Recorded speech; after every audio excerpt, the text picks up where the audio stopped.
La pénurie de dollars menace la reprise en Égypte. Depuis la révolution de 2011, les réserves de la Banque centrale ont fondu de moitié à 16,5 milliards de dollars. Pour endiguer l'inflation, elle a fixé le cours de la devise nationale à 7,83 livres pour un dollar, un taux que ne respectent pas les bureaux de change. Sur les 111 qui opèrent dans le pays, 4 ont été fermés par les autorités et 27 sanctionnés. Les principales raisons de la crise actuelle sont économiques, dit cet expert, mais le contexte politique et sécuritaire en Égypte alimente les craintes économiques et dissuade l'investissement étranger dans le pays. Les entreprises locales qui importent des fournitures en dollars sont directement affectées et doivent licencier. Près de 13% des actifs sont au chômage. Sur les marchés, les prix flambent sous le coup de l'inflation importée.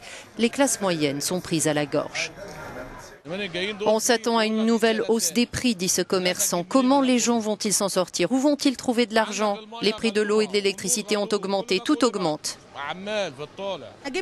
De quoi allons-nous vivre dans cette situation, dit cette femme. Comment vais-je nourrir ma famille? Où est la baisse des prix qu'on nous promet? Le dollar monte et on mange des cailloux. D'autant que la menace terroriste a laminé le tourisme, moteur de la croissance égyptienne. La Banque centrale a prévu de laisser flotter sa monnaie dès que ses réserves de change atteindront 25 milliards de dollars.